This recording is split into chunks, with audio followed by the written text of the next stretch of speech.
There are a lot of short, important updates to the Star Citizen news today. A roadmap update, the end of the ship showdown, who's going to win. There's some odd theatres of war drama, and we get some stats on XenoThreat and how players played. The roadmap update this week was pretty minor, but it's put me sort of like in an uneasy state. It doesn't really give us much of an indication of what's happening for Alpha 3.16 and beyond yet. So there were some features locked in for 3.15, which is good because I don't want anything to slip from that. Rest stops, space station clinics, the Horizon Hospital and New Babbage Hospital, they're all locked in properly now. We're still waiting on a few features to be confirmed for 3.15, rather than just tentatively. So this is the Grimhex Clinic, along with the Ares, Ion and Inferno, the Redeemer, the Hercules A2 ships, as well as the new Shop AI. That said, it's looking mostly good for all of that stuff as far as I'm aware. I haven't heard of anything slipping, so anything could happen though, but I'm not expecting anything to slip at this stage. We do not have a 3.15 Evocati though, so I suppose I am expecting one thing to slip, release dates. But we're expecting that Evocati at the end of September, so there's a week left. I would expect it between now and the end of next week. It looks like Cloud Imperium want to get an open PTU out for 3.15 around CitizenCon if possible, with a live build out mid to late October at the moment, but again, we'll have to wait and see. I'm expecting Alpha 3.16, the end of year patch, to have some major changes though. Cloud Imperium announced their new release strategy, basically saying they're trying to get more tangible gameplay in the persistent universe with releases, which means that certain features, well, they need to be refined in Squadron 42 or have extra sort of gameplay added to them before they go into the persistent universe. It's quite possible they are waiting until after CitizenCon before they show any big changes on that roadmap.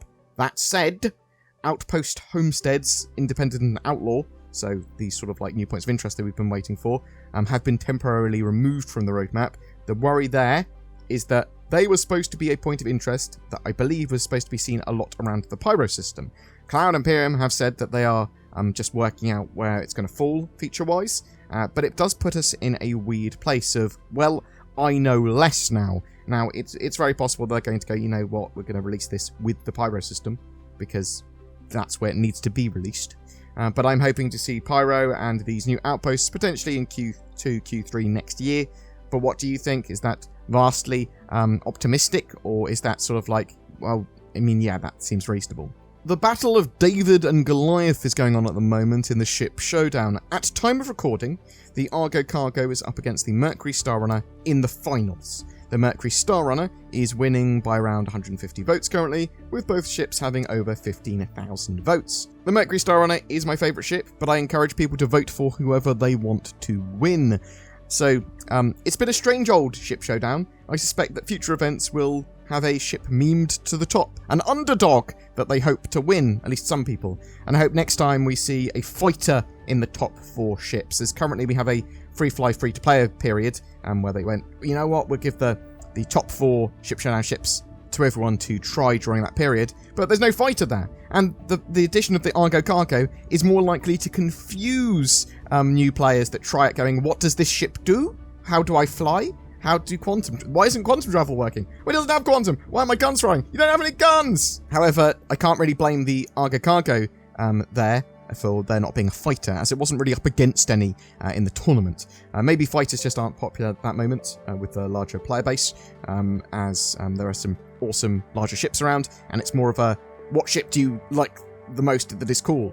Any of the ships. So that might mean that some fighters get filtered out. Although that said, there was the Sabre and the Gladius sort of like off against each other at the bottom. I think that was just a weird thing, and maybe just a random pairing. I had heard from some sources that Cloud Imperium are holding Xylo to account for the rise of the Argo Cargo, and making sure that he is thoroughly punished with his cosplay as that controversial ship contender. Pics when we have them. The ship showdown is supposed to be a bit of a celebration and a bit of a laugh and fun, so I hope that people take it more like that, because there was a lot of sort of anger and annoyance at people picking the Argo Cargo and sort of like helping it get through the rounds. But people are allowed to vote for that. Is it a bit silly? Yes, but we're playing in a game with a load of spaceships, and it's a game, and it's a bit of a laugh, so meh. The ship showdown isn't over yet though, and it's going to be very close. The winner there is getting a themed backpack asset, I believe, made for them for in-game. I do like free stuff, but I've got both a Argo Cargo and a Mercury Star Runner, so there was some extremely weak speculation that Theatres of War was going to be an entirely standalone game, and this caused an odd amount of controversy. Actually, I only saw a few posts, but they were very angry posts.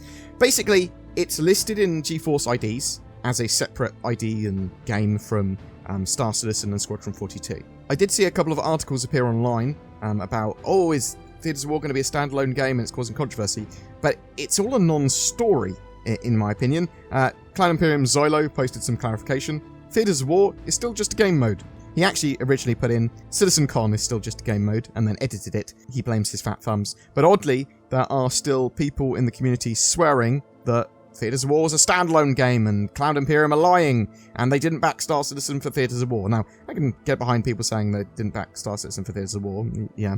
I can imagine some people don't care about Theatres of War or that sort of objective-based battlefield type gameplay and game mode, and it's like, what is the meaning of this? But it not being a standalone game or being a standalone game just seems an issue that doesn't really matter. And why would Cloud Imperium even lie about that? They'd just go, yeah, we might have it as a standalone thing. We might not. I think it's more possible and probable, though, that Firesprite and the Theatres of War team that are working on Theatres of War just had its ID listed so they could work on it in a slightly more standalone environment, maybe, ? We did have a load of interesting statistics from the latest XenoThreat event and an infographic. Over 1.2 million cargo crates of volatile materials were delivered during XenoThreat 1.1, which is what they're calling, what I previously called XenoThreat 2.0 or version 2, but it's 1.1. Maybe there's going to be other Xenothreats in the future. That would be cool. We had almost 11,500 Idrises destroyed. That's a lot of Idris. The resupply mission was taken 400,000 times, and the fleet battle phase 330,000 times, with around a 42% completion rate for participants. There's a lot of people obviously abandoning or crashing out and stuff like that as well, but actually that seems pretty good for such a long period of time. There were 2.2 million NPCs killed and 66,000 players during the event. Interestingly, the most deadly ship in the event, at least in PvE, was the Hurricane, with almost 260,000 NPC kills.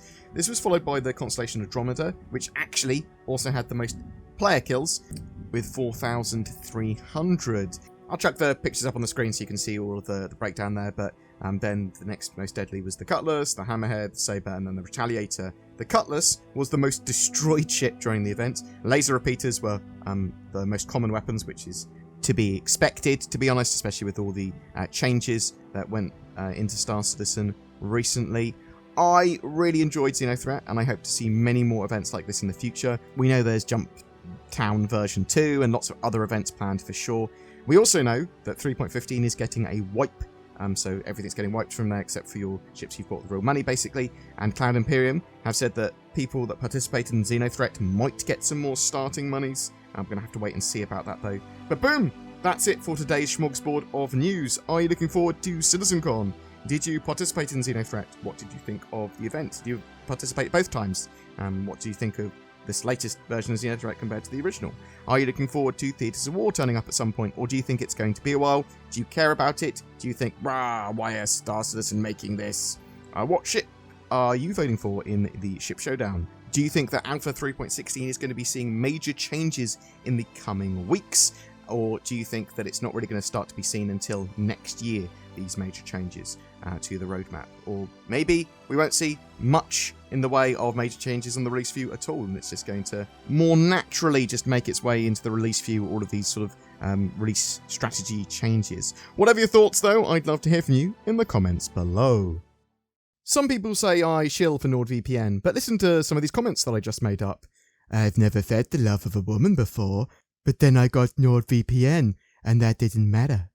Doctor said I'd never walk again, but then I got NordVPN. Now I've been running marathons. Also, I got robot legs around the same time. They might have helped somewhat too. I was a tone-deaf pirate, but after getting NordVPN, I'm able to play the saxophone. Go on, Zin, try and animate all of this. Click the links below to get NordVPN. It might lead you to a more fulfilling life, but more likely, it will just help protect you from the terrors of the internet. Every month we have a ship giveaway. For September, it's for another Mercury Star Runner. I love that ship. It's a great way to try a huge portion of Star Citizen's gameplay. If you want a chance of winning that, just comment on any of my videos made during the month. If you'd like to further support the channel, be sure to check out that join button underneath my videos. There's also links to my Patreon, which also helps loads as well, direct donations, and just commenting, subscribing, liking, all that sort of jazz goes a huge way to helping the channel. Thank you so much for watching, guys. You take care, and I hope to see you in the verse.